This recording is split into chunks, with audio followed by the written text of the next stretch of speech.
جی ہاں ناظرین، drama serial تیرے بن کی نئے آنے والی ایپیسوڈ میں آپ دیکھیں گے کہ میرب کو فون کرتی ہے حیا اور کہتی ہے کہ میں تمہیں ایک خوشی کی خبر سنانا چاہتی تھی، اصل میں مجھ سے رہا نہیں گیا، میں نے سوچا کہ یہ خوشی کی خبر تمہیں پہلے سنانی چاہیے۔ تم جانتی ہو کہ میں مرتسم کی اور میری شادی ہو رہی ہے، جس پر میرب کہے گی میں اس بات کو ماننے کے لیے ہرگز تیار نہیں ہوں، جس پر کہے گی حیا تم مانو یا نہ مانو، لیکن اب تو میں مرتسم کی بیوی بننے والی ہوں، جس پر کہے گی میرب کتنی گھٹیا نکلی نا تم، کس طرح دھوکے سے تم نے مجھ سے مرتسم کو چھینا ہے، لیکن تمہیں کیا لگتا ہے کہ تم مرتسم کی محبت کو پالو گی، لیکن مرتسم کی محبت صرف اور صرف میرب کے لیے بنی ہے اور تم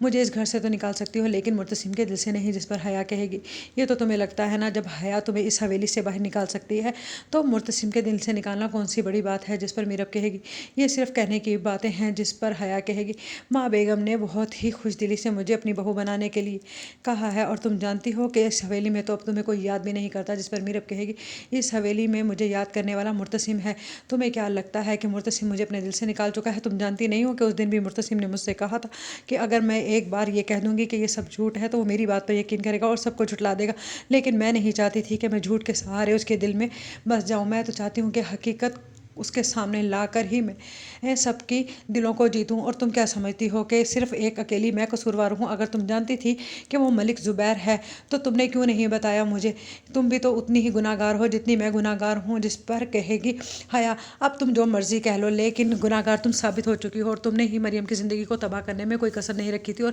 مرتسم کو ذلیل کروانے میں بھی، جس پر میرب کہے گی اگر مرتسم کو ذلیل میری وجہ سے ہونا پڑا ہے تو مرتسم کو اسی طرح سے اکڑ کر چلنا بھی میں ہی سکھاؤں گی۔